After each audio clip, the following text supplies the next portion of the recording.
A quick warning, there are curse words that are unbeeped in today's episode of the show. If you prefer a beeped version, you can find that at our website, thisamericanlife.org. Desperate times, my friends. Call for desperate measures. Aura was in college when something mysterious happened. She was at her computer, editing. And I was editing, looking at this computer, and my eyesight started to go blurry. And I just, couldn't really see the computer that well. And I was like, I need to stop. I can't really see anymore. And I was walking home, and, everything's just blurry. An eye doctor examined her, said there was nothing wrong with her eyes to cause the blurriness. And then, I remember I had weird heart palpitations. So I went to the doctor to get an EKG, and they were like, you seem fine. Maybe you're just in love. Pause on that. That was really a thing that happened to you? You showed up with medical symptoms, and they said, maybe you're in love? Yeah. She was actually falling in love, but she did not think that explained the heart palpitations. She was starting to get the feeling that people were not taking her seriously. And things were getting worse. It just feels like everything in my body is breaking in a weird way. Terrible fatigue, horrible brain fog, and this feeling in the left side of my brain. Just the best way I can describe it is I feel like an ice cream scoop has been taken out of my head. Symptoms like that come and go for 2 years. Blurry vision, her legs are weak and tremble, her throat swells up and it feels like she's being strangled. And then some stuff is constant. She's exhausted but can't sleep, pressure headaches, it's hard to think. This derails her life. She's always taking time off from work or showing up late in the day, can't be on the computer for too long, which limits what jobs she can get. She's going to the doctor all the time. She's too tired to go out with friends at night. Remember, she's in her 20s. A tip on Reddit, of course, Reddit, leads her to believe that she may have Lyme disease, even though she'd already been tested for Lyme disease and it came up negative, no Lyme. A different doctor now tests her again, and this time she tests positive for Lyme. So the doctor prescribes the standard treatment for Lyme, doxycycline, this antibiotic. Doesn't work for her. Then she spends 2 years on other antibiotics and other drugs. Those fail too. Maybe it's possible this is because she didn't really have Lyme disease. That second test she took for Lyme was not an FDA-approved test. This is the nightmarish world of Lyme, this whole debate over who really has it and who just has symptoms. From Aura's point of view, the question was moot. She had the symptoms. She wanted them gone. Regular doctors weren't doing it, so she started looking at all the other treatments that people try for these symptoms, and there are a lot of them. She does sessions in a hyperbaric chamber, gets inside an infrared sauna. I tried this elimination diet where all I could eat was grapefruit and goat cheese and oatmeal. I tried a very intense regimen of Chinese herbs that a doctor in New York City invented and manufactured himself. But at every turn, you're like, am I being preyed upon? I'm spending so much money. And this drags on for years. She's floating in this unpleasant vortex in interstellar medical space where nobody's got answers. Things get so bad that she leaves her job in the middle of her contract because it was too hard to make it through the day. She moves from New York to the Arizona desert, thinking that might help. And now it's 5 years since her symptoms first appeared. I was just looking down this road that looked really bleak. And this was around the time when I was working with a chronic disease life coach who was starting to say things like, well, Aura, what would it be like if you never get better? Why don't we start thinking about that? To have kind of radical acceptance. And I felt very resistant to that, but sort of teetering on the precipice of giving up. It was at this point that Aura's mom heard about somebody in Aura's situation who supposedly got cured and sent Aura to that doctor. And he suggested a treatment where he was going to put a common product, this is something you get at any drugstore for cheap, into her veins with an IV. I am not going to tell you what this product is because this is so unproven. The Centers for Disease Control has said there is no evidence that this works. In fact, this is a toxin. It would do equal damage to healthy and diseased cells. The Infectious Diseases Society of America has warned against trying this because the dangers outweigh these utterly unproven benefits. But this doctor? He thought that would cure it, but he seems very confident. And his explanation for why I hadn't heard of this before was because it's so accessible and so cheap and so affordable, Big Pharma doesn't want you to have it. Now, when someone says an argument like that to you, are you the kind of person who's like, yes, I'm in? because I hate big pharma, or are you the kind of person who's like, I don't know, that's what crazy people say? I'm both. It's like, so I'm always open, but I'm also very aware of how crazy it sounds. It did sound crazy to you. Yeah, I think anytime like a medical doctor is telling you something that sounds like a conspiracy theory, it's warrant for concern. Yeah. But at this point, I'm like, I can't think clearly. I'm so tired.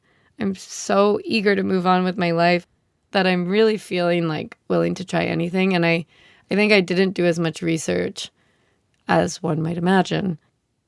I did more research than her. This is Ira's little sister, Aviva, joining the interview. And the way I heard about this story is that Aviva works here at the radio show, Aviva de Kornfeld. She'd watched her sister suffer for years and worried about her. But this treatment? I was very scared. I was really fixated on this article that I sent her about this woman who had died, who did the IV, and then within 36 hours was dead. And I thought, doesn't seem worth it. It's true. The danger of this particular treatment is that it might kill you.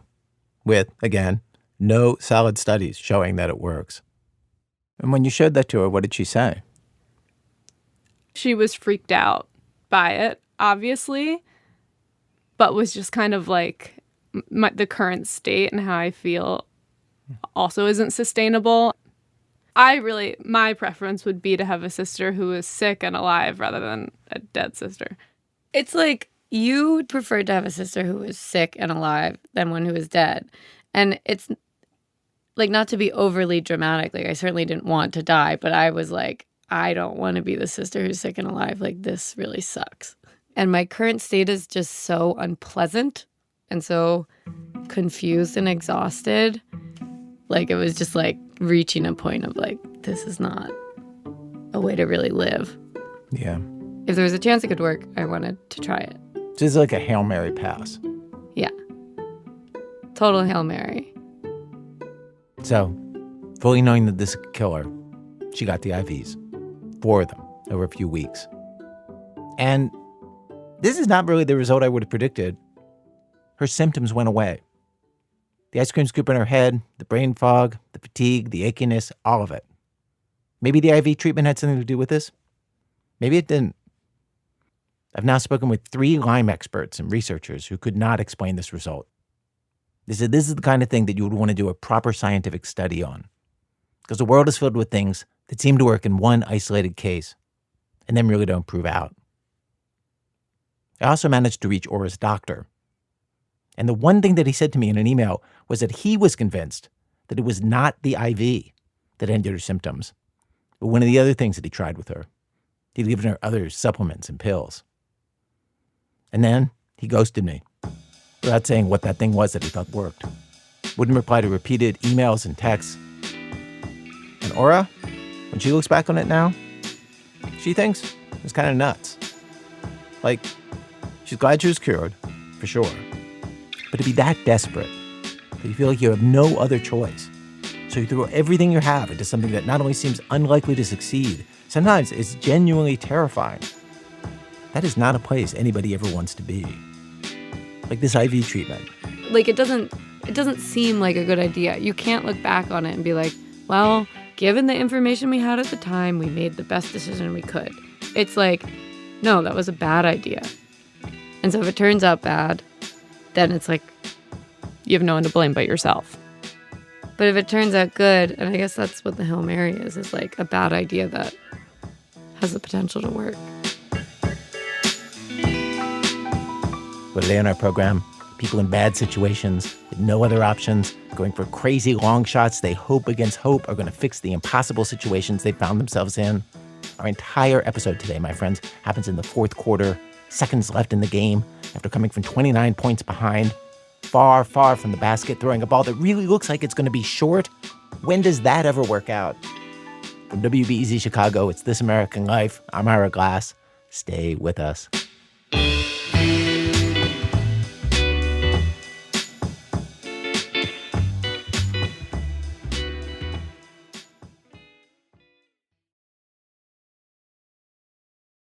This American Life, Act 1, 12 weeks notice.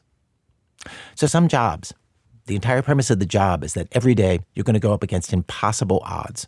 on a mission that is probably not going to succeed. And then you have to go to work. Throw yourself into it. Try to make it happen, day after day. There's a new series by our coworkers at Serial about people like that. It's about defense attorneys who work with death row inmates.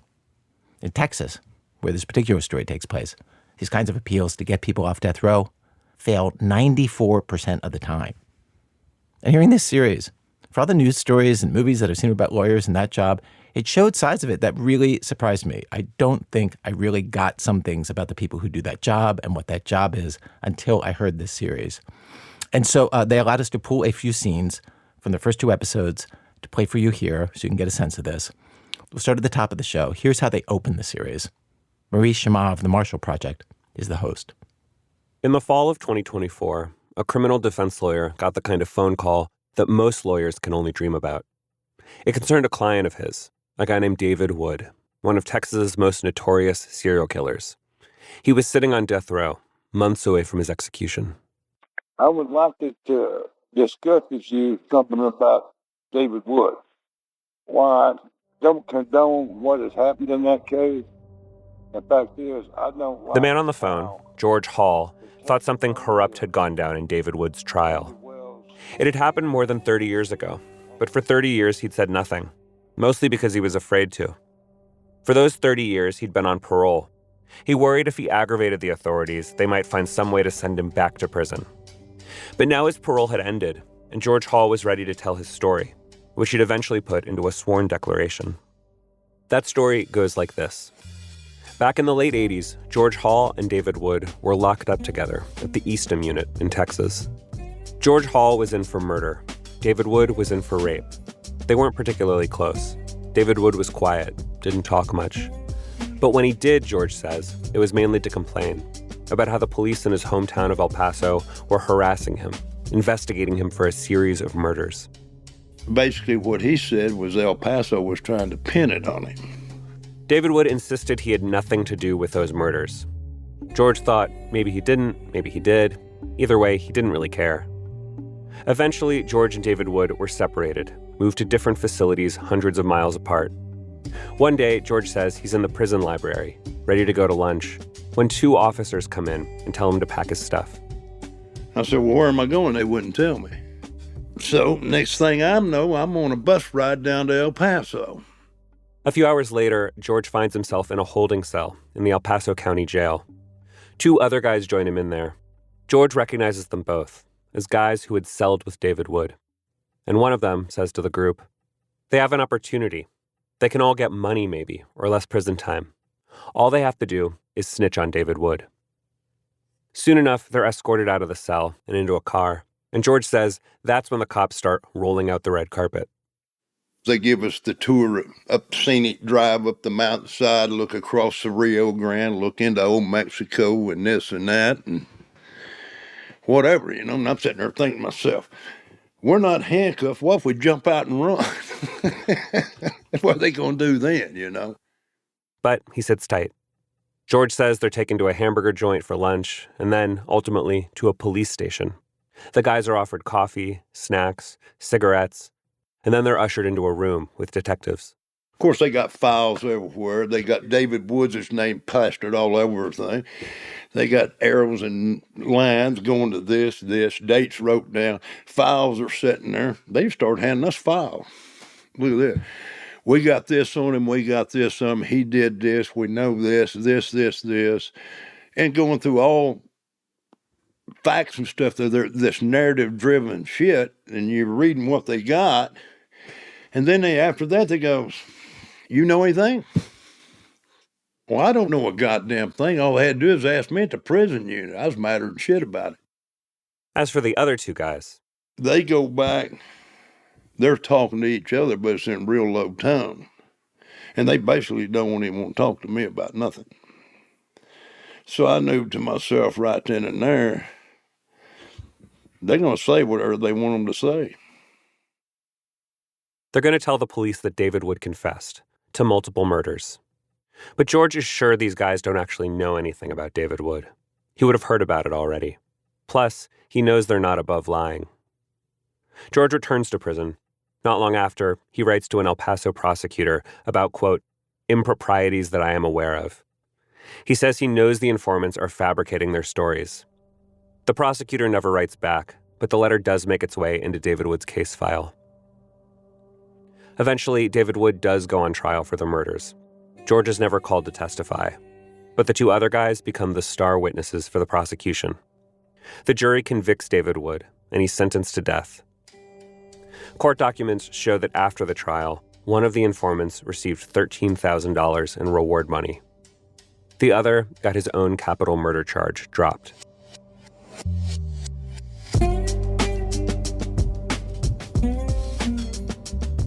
I identified more than a dozen officers, detectives, and supervisors who were involved in David Wood's case.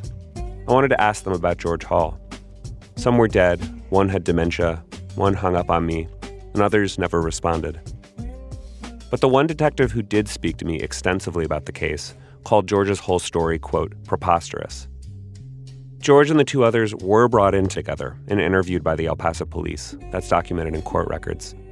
But the detective said he couldn't imagine his colleagues taking prisoners out for a joyride and showing them case materials in order to get them to snitch. For more than 30 years after David Wood's trial, George kept tabs on the case, Googled it from time to time. And in 2024, George saw that David Wood was scheduled for execution, and George was finally off parole. So if he was going to speak up, it was now or never. I don't know if it's going to make a difference whether he gets executed or not. That's not the question. That's not what I got to live with.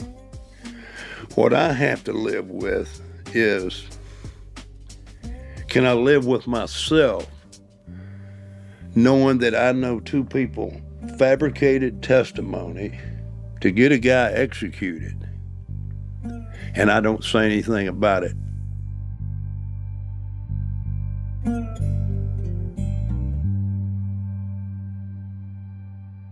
Not long after George Hall called David Wood's lawyer emailed me, asking me to write about the case.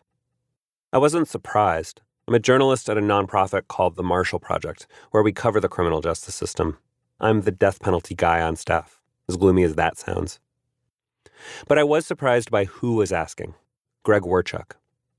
I know Greg Werchuk as a big deal in capital defense work. He's been defending people on death row for decades, and even stopped one execution by winning at the Supreme Court. I'd asked him for an interview years ago for a book I was writing on the death penalty. He said no. He rarely spoke to reporters. But now here he was in my inbox. His email was polite and panicky. David Wood's execution date was only 17 weeks away. He wanted me to write about the case and all the problems he saw with it. I was pretty skeptical.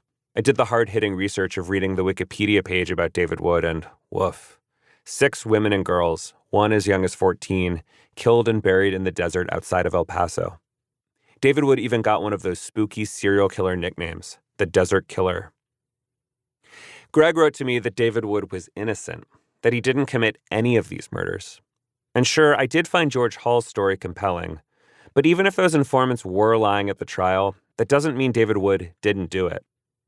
Plus, in order to do the story Greg was pitching, I'd have to reinvestigate it from scratch. All 6 murders in a matter of weeks. That sounded impossible. But I was curious about what Greg was up to, his overall project, trying to sow enough doubt at the last minute in order to save his client's life. I'd seen executions get stayed for procedural claims about execution methods or a defendant's mental fitness. But this wasn't just a claim about an unfair trial. Greg was saying David Wood didn't do it at all. And now, somehow, he's supposed to prove that in a few months. So I told Greg, I'm not going to do the big feature story on David Wood you're imagining. But what if I follow you around? Be there with a microphone as you strategize with your team, hunt for witnesses, and try to persuade people of David Wood's innocence with the clock ticking. Greg had a million reasons to say no. I'm still kind of shocked that he said yes.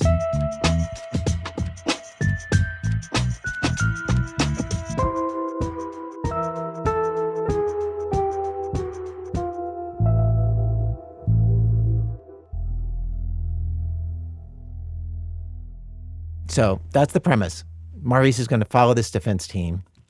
And before we get to some of what he witnesses doing that, we should run through the evidence against David Wood in this murder conviction. Maurice, thank you for talking me through this right now. Yeah, thanks for having me here. Just a quick heads up for listeners that these crimes are pretty awful and might not be right for every listener or for children to listen to. Maurice, let's just run through it. How solid was the evidence that got David Wood the death penalty? So the person who really walked us through the evidence was a detective who worked on the case. His name is John Guerrero. He was with the El Paso Police Department, and he's retired now, and he invited my serial producer, Alvin Melleth, and I to his house in El Paso. He introduced himself as Johnny. It's one of the biggest cases of his career, and he seemed to like talking about it. You can ask me, is there any doubt in your mind that this is the man that committed this heinous crimes against these little girls? None whatsoever. None. So this begins in the summer of 1987, and there are two county employees working in the desert outside of El Paso, and Johnny says they saw a leg sticking out of the sand. The police checked it out, and they found out that it was a woman named Rosa Maria Casio. She was in her 20s.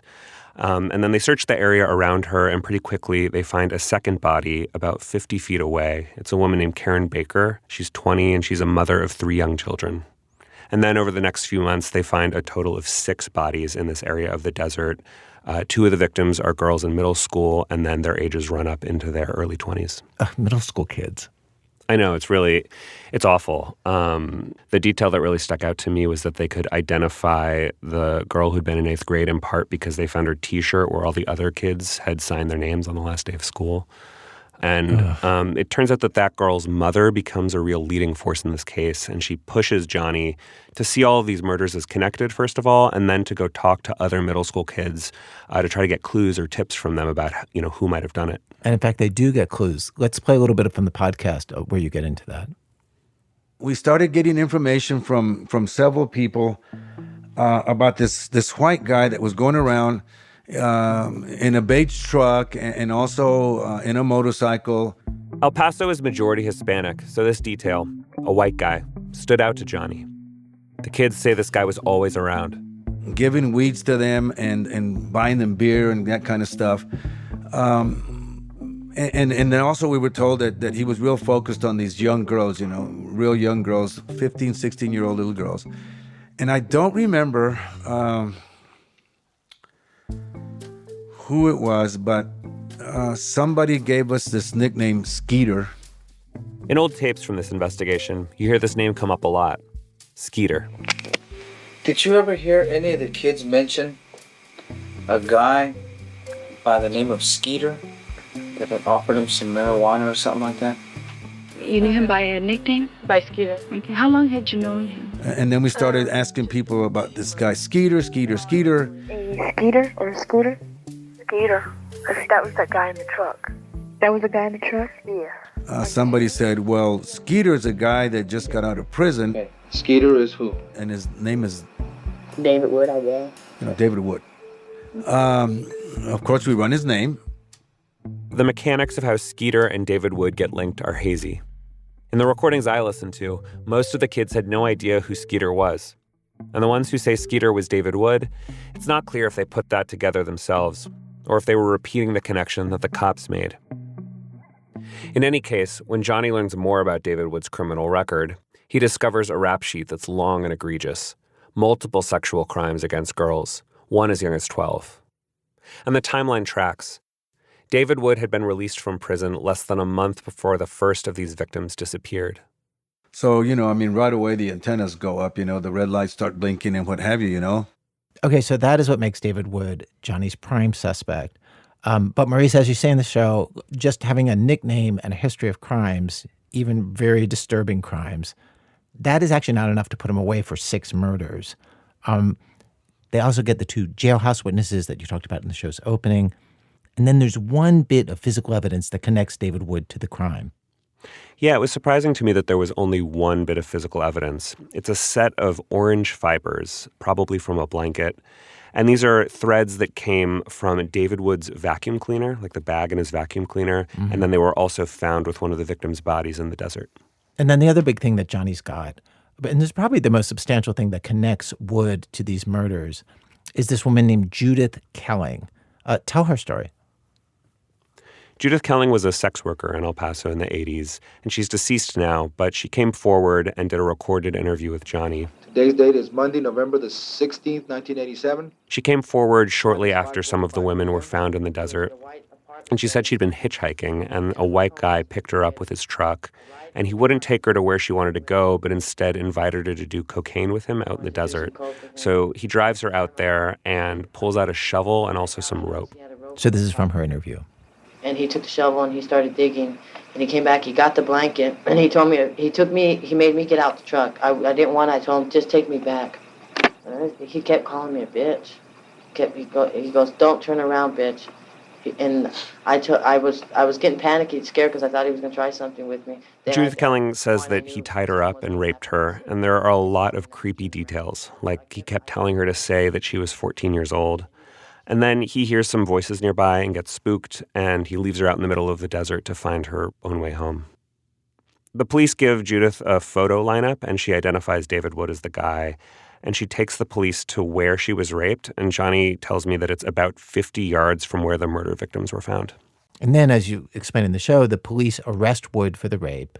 He denies it, but he's convicted, and he goes to prison. And then, with him in prison, Johnny tries to connect him to the 6 murders. Yeah, and it takes a long time. But the jury is convinced, and they only deliberate for like 90 minutes before sentencing him to death. And so in your podcast, after you explain all that background, then your series really gets going. And you really get into the meat of it. And we follow the defense attorneys, led by Greg Warchuk, as they try all kinds of different tactics and meet with all sorts of people to try to stop David Wood's execution. They have just 12 weeks.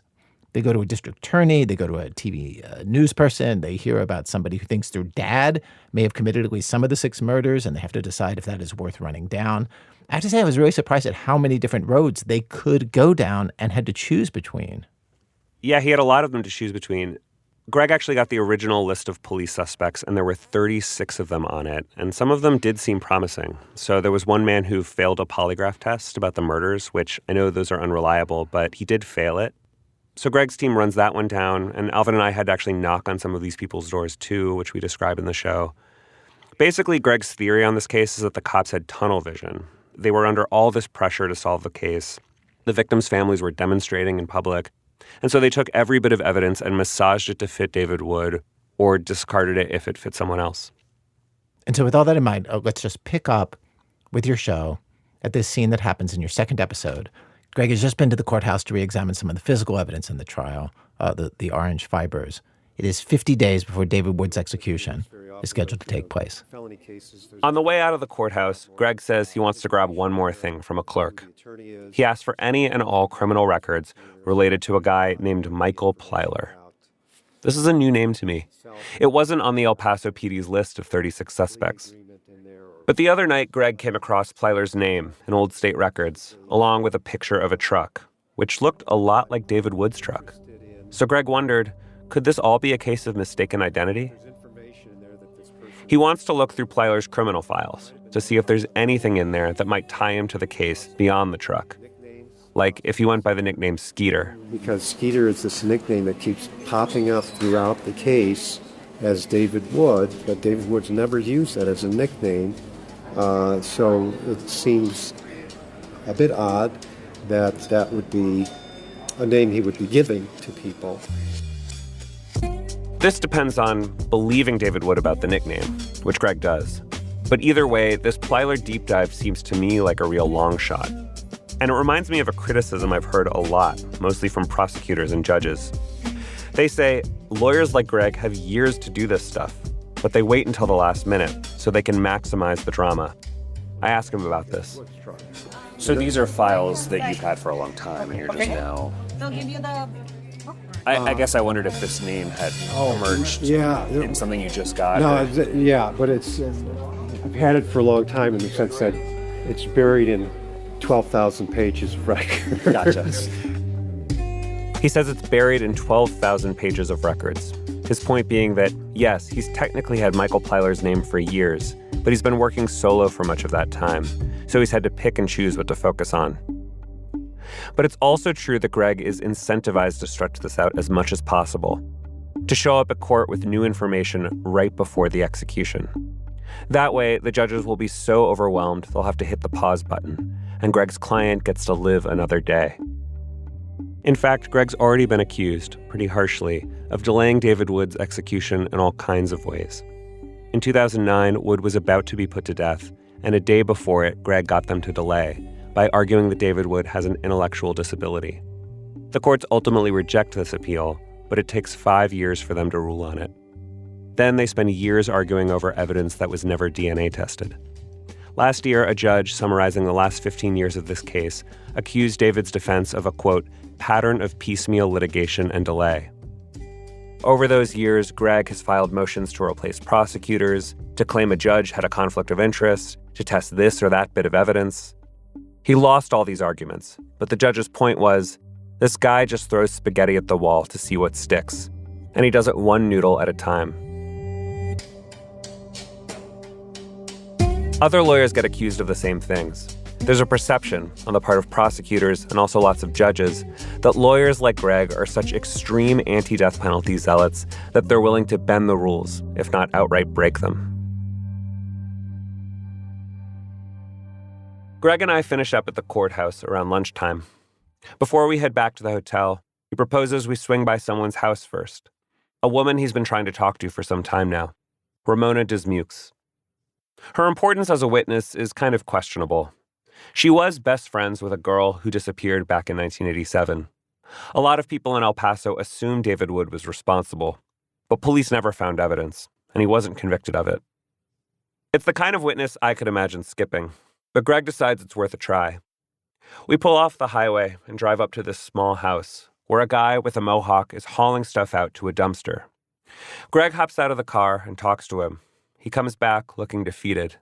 But as we're pulling away, I see a woman in the rearview mirror. Here, let me see. Hi. How are you? Greg leads the woman towards the car, and I roll down my window. What's your name? I'm sorry. I'm Ramona Dismukes. Everyone is half interrupting each other. Ramona tells us the mohawk guy is actually her husband. She moved out of state and is just back to do renovations. She seems excited to talk to Greg, but says the house is too much of a mess to invite him in. She suggests another spot. I mean, there's like a Whataburger up the street, right around the corner. Okay. And I can Your go over husband there. said you might have like files and records still. I still have all of the old articles. I have everything. All right. See you in a bit. Naomi and Alvin meet us at the Whataburger. As the only native Texan in this group, I feel obligated to say Whataburger is a state institution. But it is not a great place to do an interview.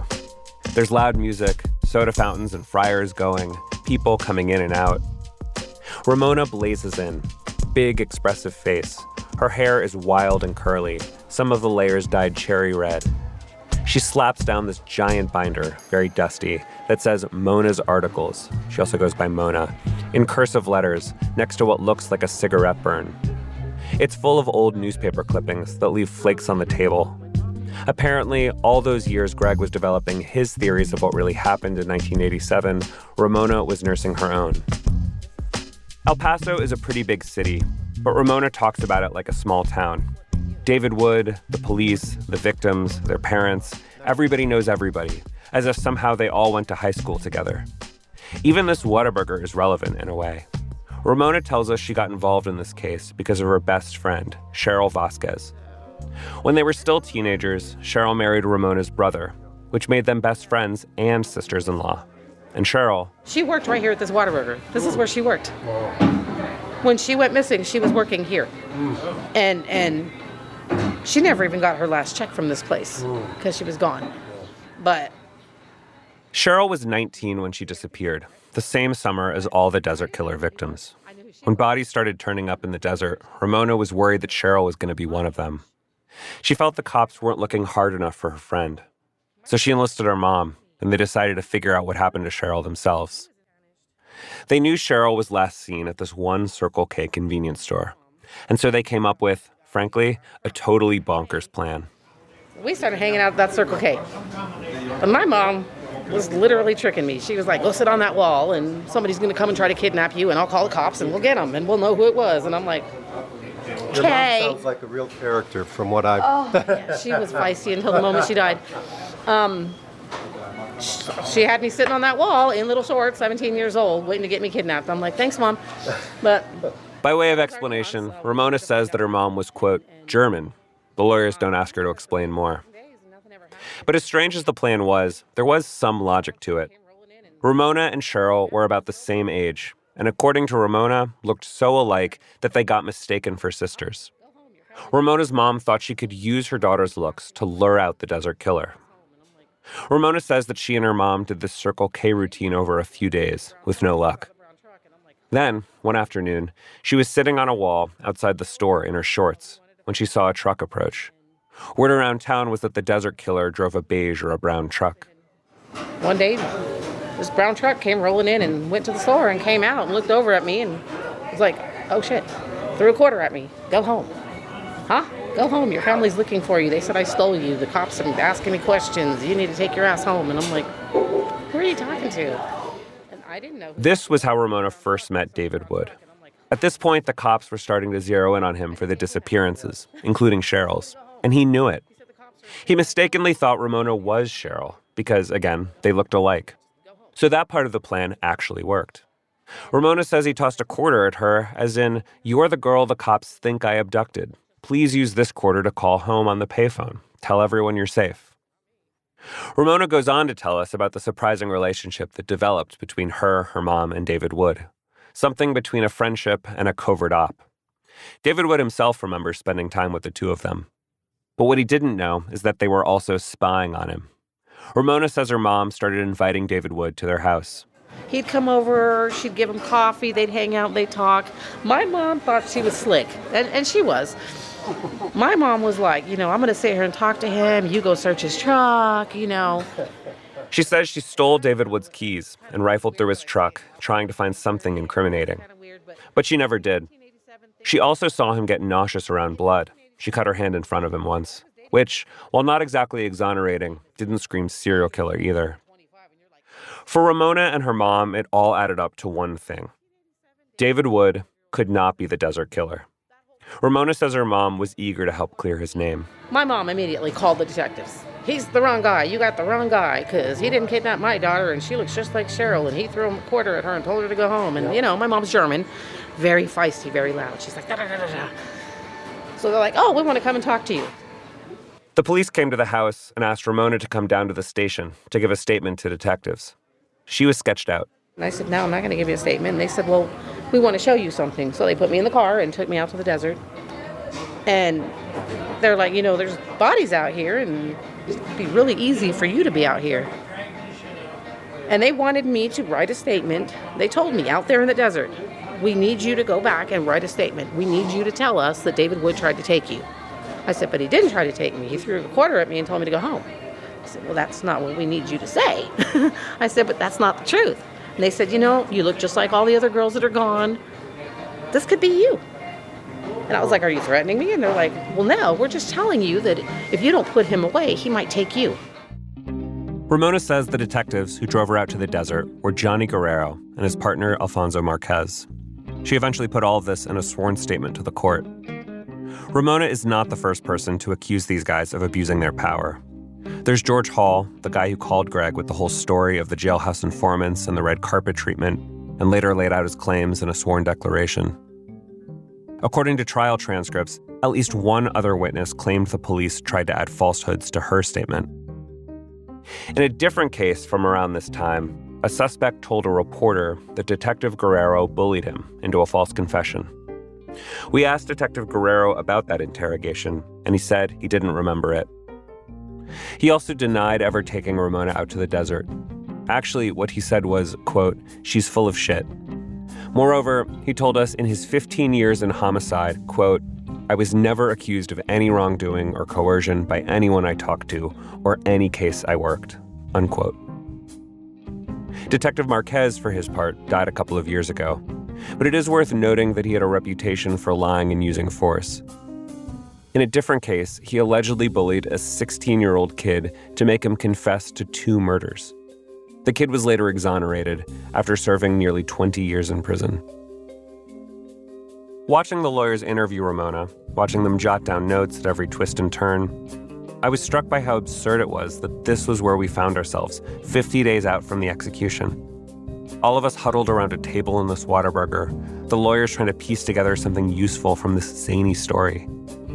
Ramona is entertaining, but since I'm not steeped in the case, it also seems like she mixes theories and stories and gossip and evidence so effortlessly, and at such a rapid clip, that it's a little hard to keep up, much less to accept it all at face value.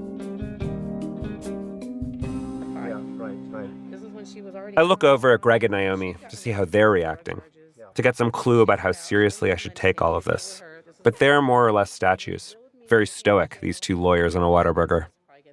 All of which to say, I'm not sure how to assess some of the other claims Ramona makes. The most explosive ones concern a very important person in the case against David Wood, Judith Kelling. And when I heard her name, I'm like, this is that prostitute that's saying David raped her. Yes. Judith Kelling was the woman who claimed David Wood raped her out in the desert. Ramona says she was out one day, looking for her sister-in-law, who was still missing, when she spotted Kelling and sidled up to her. So I'm like playing it cool with her, and I'm like, oh yeah, I'm looking for my sister, and she's like, oh, the David Wood thing. She's like, yeah, that's all bullshit. And I was like, what do you mean? And she's like, he didn't do anything to me. Really? So she told you this after David Wood's arrested in October of 1987. After he was already charged with her rape. When he was charged with before he was convicted. You can tell in Greg's voice how much he would love to poke holes in Judith Kelling's credibility. It's something he's been trying to do for years. For example, he found one source who gave a sworn statement to the court that Judith Kelling had been a police informant, and specifically that she'd been Detective Johnny Guerrero's informant when she reported her rape. Judith also spent long stretches in jail around this time on drug charges. On top of that, Greg has noticed that her story of what exactly happened in the desert kept changing, getting more and more aligned with other things the police believed about David Wood and the murders. Greg uses these points to make an argument in court filings. Desperate to solve the murders, Detective Guerrero squeezed an equally desperate Judith Kelling to point the finger at David Wood. We asked Detective Guerrero about all of this, and he denies that Kelling was ever his informant. Judith Kelling died a decade ago, so Greg can't ask her about it. But here, in this Whataburger, Ramona claims Kelling revealed much more to her about what really went down. This is what she's telling me. They made a deal with me to get me out of jail, and all I got to do is testify against this guy. I was like, well, were you even raped? She's like, yeah, but not by him. I'm like, who? She said, Mike Plyler. I'm like, well, who's this guy? Mike Plyler? What? The same guy Greg asked about at the courthouse a few hours ago? The one I thought was a long shot? I look over at Greg, and I can see he's just as surprised. He's barely able to contain himself, nodding so hard it's like he's swaying. Ramona says that after she got Mike Plyler's name from Judith, she and her mom looked for the guy and, well, basically stalked him. They staked out his apartment, watched him come and go. They were blown away by the similarities between this man and David Wood. Similar builds, similar tattoos. On top of the similar trucks, they also both drove red motorcycles. I can practically see the gears turning in Greg's mind. And as the Whataburger fills with the sound of someone making the world's loudest milkshake, he tosses out one more question. Do you have any information about this nickname Skeeter that supposedly is... That's Skeeter. Mike Plyler's Skeeter. Well, when you say that, how do you know that he's Skeeter? Because that's what Judith called him. Is that right? That's what she called him. She called him Skeeter. So, that's Skeeter. Ramona says that she went to the cops back in 1987 and told them everything she learned about David Wood, about Judith Kelling, and about Michael Plyler. And she says the cops did nothing. They could have, for example, looked more into Plyler, gotten some DNA samples, polygraphed him. Instead, Ramona says they simply told her to stay away. Ramona's whole story is wild, obviously. And as we wrap up at the Whataburger, it's not clear to me how Greg is going to use it all, whether he's going to try to corroborate any of these details. And I'm not sure that's really possible. I can imagine what a prosecutor might say. For example, the Judith Kelling story, that it wasn't David Wood who raped her. Well, the state could point to trial testimony from Kelling's sister, who said Judith identified David Wood as the rapist right after it happened. Greg could go after the sister's credibility, but the question remains, why would Judith Kelling make a grand revelation to Ramona a teenager she just met. There's also a question about Ramona's motivations. I found an old news story that says she was banned from the El Paso County Jail. She had allegedly graffitied "I love David Wood" on the wall of a visiting booth. Ramona denies it and says people were just out to tarnish her reputation because she was questioning the police department's version of events. Still, not a great thing to have out there on the internet. But what's most useful to Greg, I think, are all those moments when the cops appeared to have tunnel vision. For example, when Ramona says they tried to get her to falsely accuse David Wood, or when she says they ignored the Plyler story, especially if the state didn't tell Wood's lawyers about this stuff before his trial. I wouldn't call these bombshells, but I would call them good evidence. And you could argue that Greg only found it all because the execution date forced him to knock on every door one more time. I ended up calling Mike Plyler a few weeks later. He confirmed that he did live in El Paso during the time in question. His tone got a little sharp when I asked if he went by the nickname Skeeter. He interrupted me and said, quote, "That's false." When asked about raping anyone or being the desert killer, he said, quote, "I haven't done nothing. I don't have nothing to hide." After we hung up, I sent him Ramona's claims. He ghosted me. I do feel for him. This whole episode made me see just how easy it is for anyone to be accused of pretty egregious stuff in a legal filing. In this case, rape and being a suspect in a serial murder case. All because some stranger mentions your name in a Whataburger. We felt we had to use Plyler's name, given how much it showed up in the lawyer's legal filing. But we also felt like this man deserves every possible opportunity to respond. So, after I sent a ton of follow-ups that went unanswered, Alvin and I decided we just had to try in person. Plyler lives in a mid-sized city in the South. When we got to his house, there were a couple of warning signs about a pit bull, and then we heard barking. I did see a dog through the window. Pretty cute, actually. Plyler opened up just to tell us, quote, "I'm not interested." I asked if I could give him a folder with Ramona's claims. He suggested I throw it in the garbage.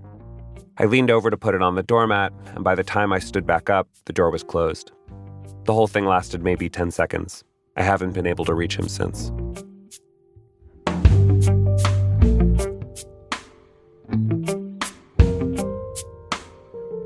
Maurice Chammah. That is from his brand new podcast, The Last 12 Weeks, which is made by Serial with the New York Times and the Marshall Project. You can hear the rest, the promising leads, the disappointing leads, the far-fetched leads, everything they try in this true life crime story. When you do, I just want to give you a heads up. You've now heard about 10 minutes of episode 1 and like 15 minutes of episode 2. So most of those 2 episodes, you're going to want to go back and hear the stuff we haven't included today. You can hear that The Last 12 Weeks, wherever you get your podcasts. Coming up, people tossing out a real-life message in a bottle every single Sunday, hoping someone will respond. That's in a minute from Chicago Public Radio when our program continues. It's This American Life. I'm Ira Glass. Today's show, there's something about Hail Mary. As I said earlier, we're spending this entire hour in the last 2 minutes of the fourth quarter with people who are behind and desperate, trying any damn thing they can think of. We have arrived at Act 2 of our program, Act 2, bottle episode. What is the plural of Hail Mary? Is it Hail Marys? It seems like it should be the Hail part that gets to be the part that's plural because that's the action, right? That's the thing that's happening. But just Hail's Mary just sounds weird. I ask this because Mickey Meek has this story where you need the plural. Aisha Wallace Palomares came across this thing sort of by accident. She's an immigration reporter for a website called LA Taco, and she heard about a lot of people gathering every week outside a detention center called Otay Mesa in San Diego. It's in a pretty desolate spot, surrounded by industrial parks and mountains with off-roading trails. I think when I first walked up, I think Kiss was playing. A Kiss song was playing. And, I just remember very cozy, very friendly, very positive, even though this was, across, you're looking at this detention center that has beige walls and 2 layers of fence with barbed wire. And it's just like, very stark contrast. It was a whole group of people, about 150 who brought their dogs and kids. They wanted the people inside to know they were there, which is kind of a puzzle because of the fences. hence the music, which they played pretty loud. They also flew kites and the kids blew bubbles, hoping to get some of them over the detention center's walls. Aisha watched a pastor walk up to a microphone and speaker that was set up. And he turned around and faced the detention center and he said, "All right, everyone, I want you guys to yell, 'You are not alone.'" You are not alone. Let's say it to the hostages behind us. You are not alone. So 2 more times. You are not alone. There are more than 1,300 detainees inside Otay Mesa, and a lot of them don't have a good, reliable way to communicate with the outside world. In theory, they should be able to make phone calls. There are these tablets they can use to text or do video chats. But the reality is that they have to pay to do any of that. And a lot of people land in detention without any money. And sometimes their families have no idea where they've been taken. They can try to look it up online in ICE's detainee locator, but that's not always accurate or up to date. And if you're wondering, don't people have a right to a free phone call? The answer is no. And then I just kind of start to notice that they're calling over the fence. The organizers ask for A numbers. Can you just explain what's an A number? Yeah, it's called an alien number. It's basically a number that is designated to someone who's a non-citizen. And A numbers are really important for family members to locate their loved ones when they've been detained. If they can get someone's A number, organizers can put money directly on their books. The organizers then started shushing people. Everyone went silent, which Aisha thought was kind of strange until I heard people yell from inside the detention center. Wow. Someone was saying Russia. So at first the organizers thought that they were requesting someone who speaks Russian. But then they were realizing that the person inside was telling them that the A number they were sharing was Russian. They had translators on hand for at least 13 languages, including Arabic, Russian, Swahili, and Tagalog. A couple people stood by with notebooks and wrote A numbers into them. They then immediately tried sending money through these apps. Up to $20 for phone calls and text messages, and another $45 for commissary. That was the goal. Get as many A numbers as possible. It was hard to hear, even when everyone was quiet. This is not the easiest way to communicate, right? Have you heard of this kind of thing happening at other detention centers before? No, I have not. This is the first time that I had heard anything like this before. Detainees were yelling from different outdoor yards, little patches of concrete with a single basketball hoop. So at some point, someone started bringing a listening device with a parabolic dish. And it's not the only way they communicated. I guess there's a drain in one of the yards, or I'm not sure if it's in every yard. And so some of the detainees started kneeling and yelling through the hole.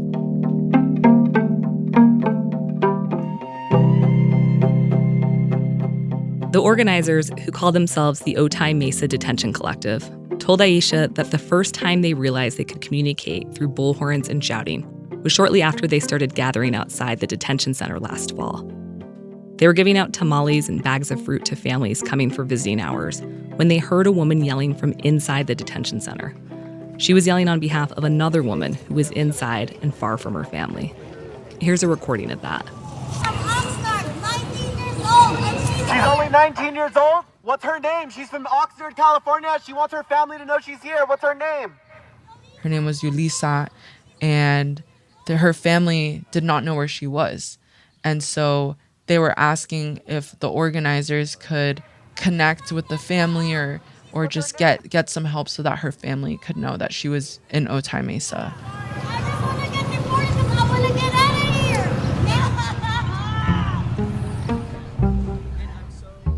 One of the organizers posted video of that exchange on Instagram, and it went viral.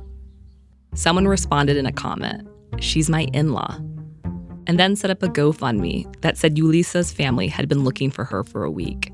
Until then, all they knew was that she never showed up to pick up her 1-year-old daughter from daycare.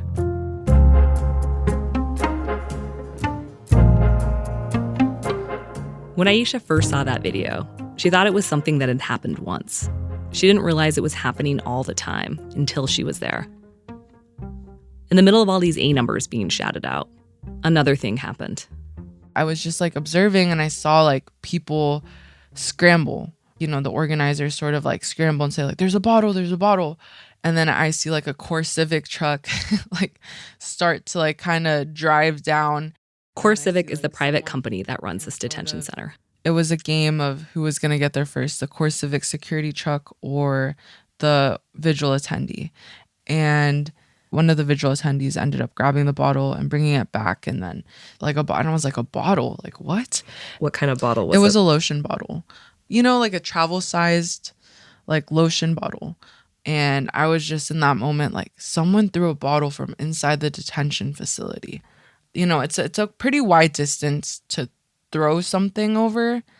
They have to throw it from inside of this pod yard over the cement wall.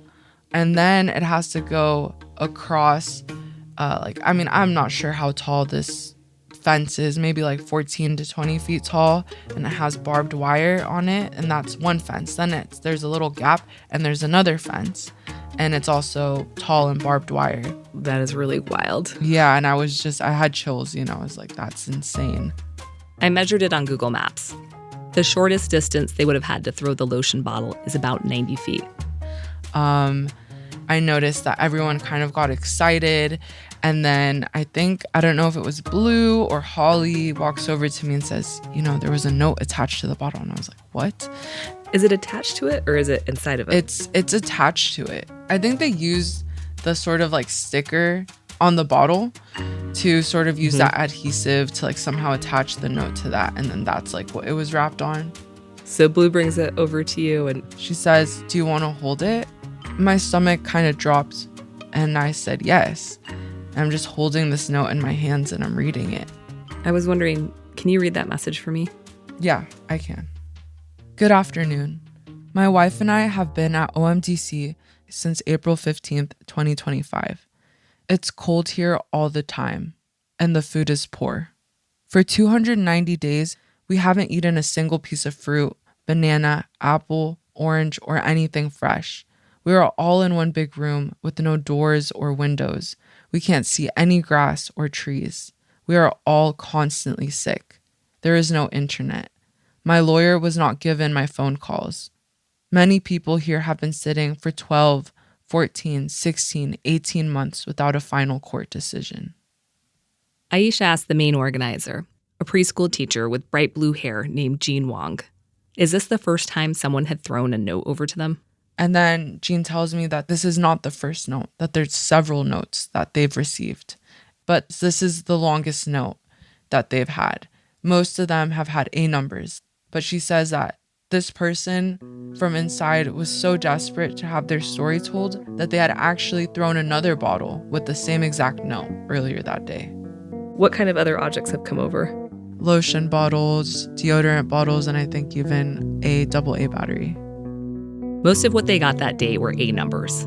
Aisha says about 50, mostly from people shouting and throwing bottles over with multiple numbers scrawled on them. I reached out to CoreCivic about the conditions described in the letter that Aisha read.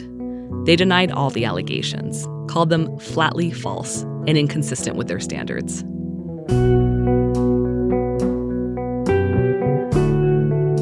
There have been reports for decades about inhumane living conditions and poor medical care at Otay Mesa and other ICE detention facilities. But these problems have gotten a lot worse since President Trump returned to office because the number of people in detention has increased so dramatically. Things like overcrowding, not getting enough food, or getting food that's spoiled. Also, physical and verbal abuse from guards. One of the biggest issues right now, detainees needing medical treatment and not getting it. Over the past year, the death rate in ICE custody has more than doubled compared to recent years. More than 50 people since President Trump came back to office. One of them was a Haitian man named Emmanuel Damas. He went into septic shock from a toothache. It's worth noting that most people in ICE detention facilities do not have a criminal record. Crossing the border illegally or overstaying a visa is not a criminal offense. It's a civil violation. And immigration detention is not supposed to be punitive like a prison. Many immigration lawyers believe the administration is trying to wear people down by holding them for long periods in these harsh conditions. So they'll give up on their cases and agree to deportation.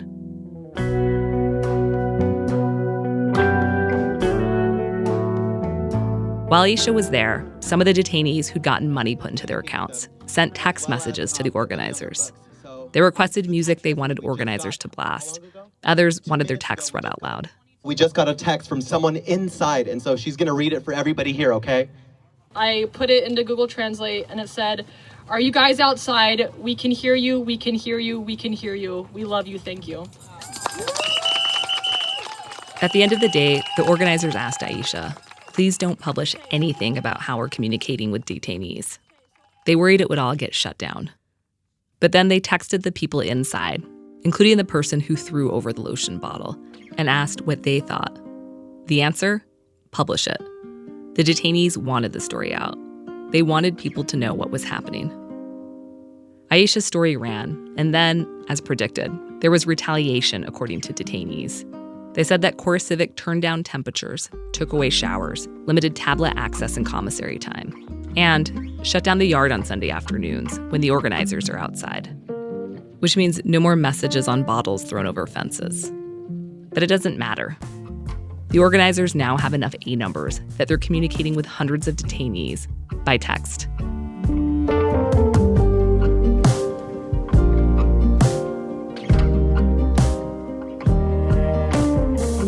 Miki Meek is a producer on our show. When we reached out to CoreCivic, they denied the temperatures inside the facility were kept deliberately uncomfortable, and they said they have a zero-tolerance policy for retaliation against detainees. ICE did not respond to our request for comment. You can find more of Aisha Wallace Palomares' reporting at the website LA Taco. Coming in on a wing and a prayer. Coming in on a wing and a prayer. With our one motor gone, we can still carry on. Coming in on a wing and a prayer. Our program was produced today by Aviva de Kornfeld. The people who put together today's show include Adrian Lilly, Molly Marcello, Catherine Raimondo, Stowe Nelson, Ruthie Petito, Robin Reed, Nadia Raymond, Anthony Roman, Ryan Rummery, Francis Swanson, Christopher Sotala, and Julie Whitaker. Our managing editor is Sarah Abdurrahman. Our senior editor is David Kestenbaum. Our executive editor is Emmanuel Berry. Serial's new series that we excerpted the last 12 weeks was produced by Alvin Meleth. The series was edited by Jen Guerra, along with Anita Badajo. Additional editing by Julie Snyder, Sarah Koenig, and Akiba Solomon. Research and fact-checking by Ben Phelan. Scoring by Adam Dawn, a.k.a. Motion Worker, Matthias Bossi, and John Evans of Stellwagen Symphonette. Additional music by Dan Powell and Marianne Lozano. Phoebe Wang and Catherine Anderson mixed the show. Special thanks today to Dr. David Scales, Mark Solosky, Dr. Charlotte Mayo, Dr. Ebony Cornish, the San Diego Bike Brigade, the American Bar Association's Immigration Justice Project, the San Diego County Immigrant Legal Defense Program, Mac Miller, Sean Cole, Susan Wessling, Alameen Sumar, Jackson Bush, Ruth Baldwin, Tom Mayer, Rita Redustis, and Sean Devaney. Thanks today to This American Life partners Suzanne Hershey, Leslie Farron, Gabriel Rode, and Peter James. I hope that you will consider joining them as a life partner. And why? It allows us to keep making the program. A significant part of our budget now comes from our life partners. We're hoping that number is going to grow. To thank you, we'll give you dozens of bonus episodes that we've made that have come out so nicely. Try it and you'll see. To join, go to thisamericanlife.org/life partners. That link is also in the show notes. Thanks as always to our program's co-founder, Mr. Tori Malatia. You know, people are always walking up to him and asking him, how do I get into radio? And he always tells them. So, right away the antennas go up. I'm Ira Glass, back next week with more stories of This American Life.